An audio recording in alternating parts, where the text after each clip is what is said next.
AIT student কি খবৰ আজিৰ এই ভিডিওটো তোমালোকে থাম্বনেল চাই গমেই পাইছা চতুৰ্ভুজ চেপ্টাৰটো তোমালোকৰ চেপ্টাৰ নাম্বাৰ 8 চতুৰ্ভুজ চেপ্টাৰটোৰ কি MCQ তোমালোকৰ পৰীক্ষাত আহিব সেইখিনি আলোচনা কৰিম আৰু যেনেকৈ মই পঢ়াম যি কোৱেশ্চন মই তোমালোকক দিম তেনেকুৱা ধৰণেই কোৱেশ্চন তোমালোকৰ পৰীক্ষাত আহিব সো সেই কাৰণে তোমালোকে সম্পূৰ্ণ ভিডিওটো সম্পূৰ্ণভাৱে চাবা স্কিপ নকৰিবা ধুনিয়াকৈ মই বুজাই দিম পাঠটো যদি তোমালোকে যদি পঢ়াও নাই তেতিয়াও তোমালোকে এইখিনি কোৱেশ্চন তোমালোকে বুজি পাবা ঠিক আছে সো এই যোনটো ভিডিও মই প্ৰস্তুত কৰিছো এজনী ছোৱালী ষ্টুডেন্ট ৰিকুৱেষ্ট কৰিছিলে বন্দিতা বৰা নামৰ তোমালোকে স্ক্ৰিনত দেখা পাই আছা মই যোৱা ভিডিওটোত কৈছিলো যে কোনে কোনে কি চেপ্টাৰ তোমালোকে বিচাৰা আৰু সেই ভিডিওটোৰ তলত কমেন্টত এই ষ্টুডেন্ট জনিয়ে কমেন্ট কৰিছিলে আৰু সেই কাৰণে মই সেই ৰিকুৱেষ্ট মৰ্মে এই ভিডিওটো প্ৰস্তুত কৰিছো তোমালোকেও কোনোবাই কিবা চেপ্টাৰ যদি প্ৰবলেম পাই আছা তোমালোকে কমেন্ট কৰিবা মই ধুনিয়াকৈ MCQ বা লং কোৱেশ্চন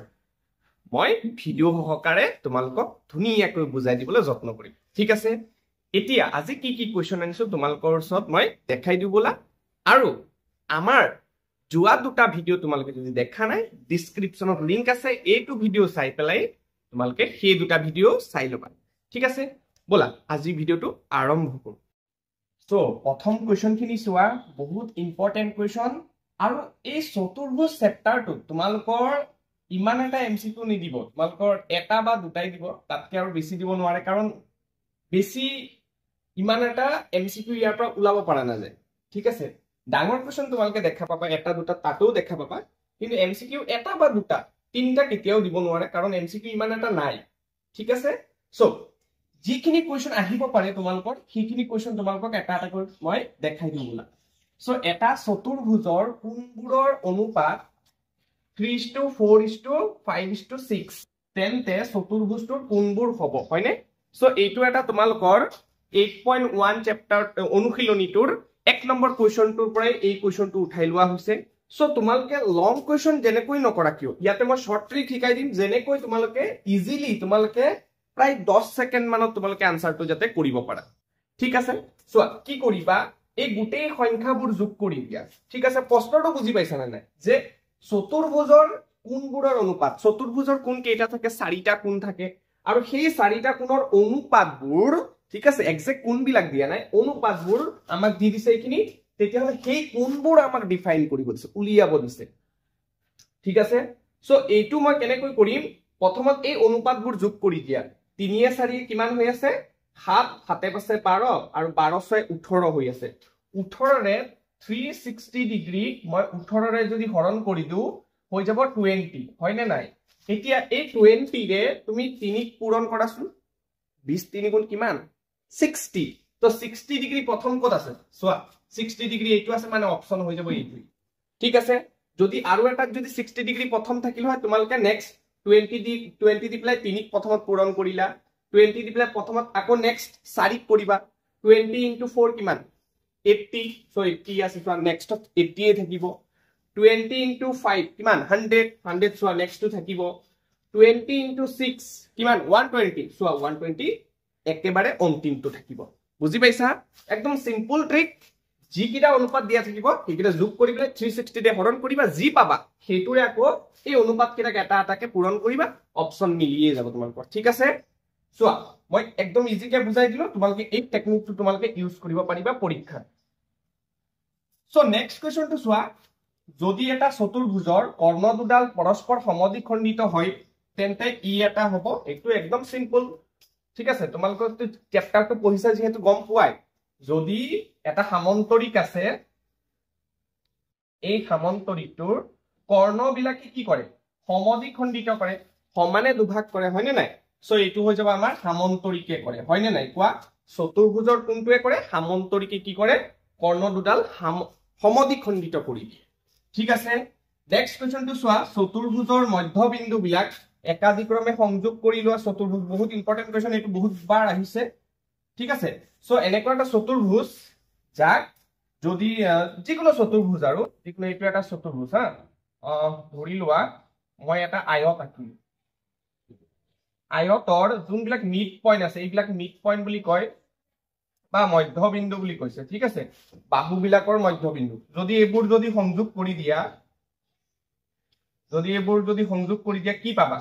সেইটো এটাও সামন্তৰিক পাবা হয় নে নাই সো অপচন ডি উত্তৰ হ'ব তোমালোকে ধুনীয়াকৈ চাই ল'বা চতুৰ্ভুজৰ মধ্যবিন্দু বিলাক যদি একাধিক্ৰমে সংযোগ কৰি লোৱা হয় চতুৰ্ভুজটো হ'ব কি হ'ব চতুৰ্ভুজৰ বাহুবোৰৰ হা ইয়াৰ প্ৰশ্নত তোমালোকে অলপ কাৰেকচন কৰি লবা বাহুৰ মধ্যবিন্দু বিলাক একাধিক্ৰমে সংযোগ কৰি লোৱা চতুৰ্ভুজটো হ'ব সামন্তৰিক বুজি পাইছা নেক্সট এইটো আৰু কোনে নোৱাৰে হয় নে নাই যে চতুৰ্ভুজ এটাৰ আটাইবোৰ কোণৰ সমষ্টি কিমান এইটো সকলোৱে জানা হয় নে নাই সেইটো কিমান বাৰু 360 ডিগ্ৰী হয় নে আৰু ত্ৰিভুজৰ 180 ডিগ্ৰী সো এইখিনিও কোৱেশ্চন ইম্পৰ্টেন্ট আছিলে ঠিক আছে বহুত ইম্পৰ্টেন্ট আছিলে সো এইখিনি তোমালোকক কৰাই দিলো ধুনীয়াকে স্ক্ৰীনশ্বট লৈ লোৱা নেক্সট কোৱেশ্চন খিনি চোৱা এইখিনি বহুত ইম্পৰ্টেন্ট দেই সো নেক্সট কোৱেশ্চনটো চোৱা খুব স্পেশাল কোৱেশ্চন আৰু তোমালোকৰ এই যে চক্ৰীয় চতুৰ্ভুজ বুলি যে কৈছে এই চক্ৰীয় চতুৰ্ভুজ কনসেপ্টৰ ওপৰত তোমালোকৰ কোৱেশ্চন সুধাৰ চান্সেস বহুত বেছি 90% কনফাৰ্ম যে তোমালোকৰ চক্ৰীয় চতুৰ্ভুজৰ ওপৰত কোৱেশ্চন সুধিবই তোমালোকৰ পৰীক্ষা সো কেনেকুৱা হ'ব পাৰে কোৱেশ্চন কি ঠিক আছে চক্ৰীয় চতুৰ্ভুজ বহুত ইজি এটা কনসেপ্ট কিন্তু ইয়াতে মই অলপ নতুন নিউ প্যাটাৰ্নৰ কোৱেশ্চন এটা লৈ আহিছো তোমালোকৰ বাবে বহুত স্পেশাল হয় কোৱেশ্চনটো তোমালোকে মনোযোগেৰে চাই যোৱা ঠিক আছে চোৱা কি কৈছে এবিসিডি চক্ৰীয় চতুৰ্ভুজ আচ্ছা চক্ৰীয় চতুৰ্ভুজ মানে তোমালোকক মই কৈ দিও যাৰ বিপৰীত কোণবোৰ যদি যোগ কৰি পেলাই যদি 180 ডিগ্ৰী হয় তেতিয়াহলে সেই চতুৰ্ভুজটো আমাৰ কি হৈ যাব চক্ৰীয় চতুৰ্ভুজ ঠিক আছে চোৱা এবিসিডি চক্ৰীয় চতুৰ্ভুজ যত এসি আৰু বিডি ইয়াৰ কৰ্ণ এ বি সি ডি এটা চক্ৰীয় চতুৰ্ভুজ যত এসি আৰু বিডি আমাৰ কি বুলি কৈছে কৰ্ণ বুলি কৈছে ঠিক আছে যদি ডিবিসি 55 ডিবিসি মানে এই কোণটো আমাৰ কি হৈ যাব 55 ডিগ্ৰী সকলোৱে দেখা পাই আছা ঠিক আছে আৰু বিএসি 45 বিএসি 45 বিএসি আমাৰ এইটো হৈ যাব 45 ডিগ্ৰী ঠিক আছে এতিয়া মনোযোগ দিবা দেই মনোযোগ দিব এতিয়া কেনেকৈ তোমালোকে এইটো কোৱেশ্চনটো বুজিব লাগিব চোৱা ঠিক আছে আমাক ওলাব দিছে কি আমাক ওলাব দিছে বিসিডি ওলাব দিছে হয় নে নাই মানে এই সম্পূৰ্ণ কোণটো ওলাব দিছে এতিয়া আমি মনোযোগ দিবা হা এতিয়া মই যদি তোমালোকে এটা কনসেপ্ট তোমালোকে শিকিছা যে এটা বৃত্তৰ এইটো এটা আমাৰ বৃত্ত এই বৃত্তটো ধৰি লোৱা এইটো হৈছে আমাৰ জিয়া ঠিক আছে এই জিয়াটো এইখিনি কি বাৰু এইখিনি আমাৰ চাপ নহয় জানো কোৱা এইটো হৈছে চাপ হৈছে সো এই জিয়াটোৰ ওপৰত যদি ইয়াতে আমি এটা এনেকুৱা এটা বৃত্তস্থ কোণ অংকন কৰিছো কথাটো বুজি পাইছা ইয়াতে এটা এইটো এটা বৃত্তস্থ কোণ এতিয়া সেম আকৌ এই জিয়াডালৰ ওপৰতে সেম চাপত একে চাপতে আৰু এটা মই কোণ অংকন কৰিছো এই বৃত্তস্থ কোণ আৰু এটা কোণ কৰিছো ঠিক আছে বুজি পাইছা এতিয়া এই যে কোণখিনি ঠিক আছে এটা হৈছে এই কোণটো আৰু এটা হৈছে এই কোণটো আমি পাইছিলো যে একে চাপত বৃত্তস্থ কোণবোৰ কি হৈ যায় সমান হৈ যায় তে ইয়াতে এইটো কন্ডিশনটো কত এপ্লাই হ'ব চোৱা মনোযোগ দিবা যদি আমি ভাবি লও যে এইখিনি এটা চাপ ডিসি লিকে আমি এটা চাপ বুলি ভাবি লও ঠিক আছে এইটো হৈছে আমাৰ জিয়া এই জিয়াডালৰ ওপৰত এইটো এটা আমাৰ বৃত্তস্থ কোণ হৈ আছে হয়নে নাই কোৱা এই কোণটো আকৌ সেম একে চাপত এই পিনে এটা কোণ হৈ আছে এইটো সো এই কোণটো হৈ আছে হয়নে নাই কোৱা মানে তুমি যদি এই পিনৰ পৰা যদি চোৱা ছবিটো এই পিনৰ পৰা যদি চোৱা তে এইটো হৈছে আমাৰ কি জিয়া একে চাপতে এইটো এটা কোণ এই 55 ডিগ্ৰীটো আৰু একে চাপতে এই পিনৰ পৰা এটা কোণ হয়নে নাই এই কোণটো তেতিয়াহলে বৃত্তস্থ কোণ দুটা কি হয় একে চাপত থকা বৃত্তস্থ কোণবোৰ সমান হয় সো এইটো যদি 55 হয় তে এইটো আমাৰ 55 ডিগ্ৰী হৈ যাব তেতিয়াহলে এইপিনে যদি 45 আৰু এইপিনে 55 যদি যোগ কৰো কিমান হৈ যাব 100 ডিগ্ৰী হ'ব হয় নে নাই সো এই সম্পূৰ্ণ কোণটো আমাৰ কিমান হৈ যাব 100 ডিগ্ৰী হয় নে নাই 45 ডিগ্ৰী প্লাস 55 সো হৈ যাব 100 ডিগ্ৰী হয় আচ্ছা যেহেতু এইটো এটা বৃত্ত চক্ৰীয় চতুৰ্ভুজ হয় নে so A B C D এটা চক্ৰীয় চতুৰ্ভুজ তেতিয়াহলে এইপিনে যদি 100 হয় এইপিনে কিমান হ'ব বিপৰীত কোণবোৰ যোগ কৰিলে 180 তেতিয়াহলে এইপিনে যদি 100 হয় এইপিনে কিমান থাকিলেহে 180 হ'ব 80 obviously গোটেই কোণটো হয় নে নাই কোৱাচোন বি সি ডি সম্পূৰ্ণ এই কোণটো আমাৰ কিমান হৈ যাব 80 ডিগ্ৰী সো আমাক সেইটোৱে তো সুধিছিলে বি সি ডি আমাৰ কিমান বি সি ডি আমাৰ হৈ যাব 80 ডিগ্ৰী কোণ বুজি পাইছা বহুত ইম্পৰ্টেন্ট কোৱেশ্চন আছিলে ঠিক আছে এনেকুৱা কোৱেশ্চন বহুত বাৰ আহিছে সো তোমালোকৰ এই বছৰ এনেকুৱা ধৰণৰ প্ৰশ্ন তোমালোকৰ দিয়াৰ চান্সেস বহুত বেছি ঠিক আছে চাই লোৱা নেক্সট কোৱেশ্চন খিনি চোৱা কি কৈছে এ বি সি ডি আয়তৰ কৰ্ণ দুডালে ও বিন্দুত পৰস্পৰ ছেদ কৰে যদি এংগেল COD 78 ডিগ্ৰী তেন্তে OAB আমাক সুধিছে সো এইটো হৈছে আমাৰ আয়ত ঠিক আছে so আয়তৰ Karna দুডালে A B C D so এইটো হৈছে আয়তৰ কৰ্ণ এইডাল হৈছে আয়তৰ কৰ্ণ ঠিক আছে সো কোট কটাকটি কৰিছে বুলি কৈছে ও বিন্দুত কটাকটি কৰিছে দেই ও বিন্দু এতিয়া কি কৈছে যে COD মানে ইয়াতে মই O2 দি দিছো COD এই কোণটো আমাক 78 ডিগ্ৰী বুলি কৈছে ঠিক আছে সো OAB আমাক সুধিছে OAB আমাক এই কোণটো সুধিছে দেই এতিয়া আয়তৰ ক্ষেত্ৰত কি হয় কৰ্ণ দুডালে যেতিয়া কটাকটি কৰে তেতিয়াহলে এই যোনখিনি এ ও সমান সমান ও বি হৈ যায় আকৌ ও ডি সমান সমান ও চি হৈ যায় মানে এইটো লগত আকৌ এইটো সমান হৈ যায় কথাটো বুজি পালা তেতিয়াহলে এইটো আৰু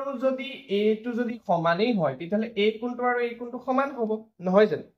ত্ৰিভুজৰ এইটো ধৰ্ম নহয় জানো যদি এই বাহু দুটা যদি সমান হয় তেতিয়াহলে বিপৰীত কোণবিলাক সমান হ'ব আকৌ এইটো যদি 78 হয় এইটো আমাৰ 78 হ'ব বিপৰীত কোণ হিচাপে হয় নে তেতিয়াহলে AOB ত্ৰিভুজ যদি মই লৈ লও ত্ৰিভুজ AOB যদি লৈ লও ত্ৰিভুজ AOB কি হ'ব এইটো কোণ মই ধৰি লৈছো x বুলি তেতিয়াহলে এইটো x হ'ব সো x প্লাস যদি এইটো কোণ কিমান 78 এই তিনিটা যোগ কৰিলে কিমান হ'ব 180 ডিগ্ৰী পাম হয় নে নাই ত্ৰিভুজ এইটো AOB ত্ৰিভুজ হয় নে নাই সো এপিনে হৈ যাব 2x 78 টো এপিনে গুছি গলে 180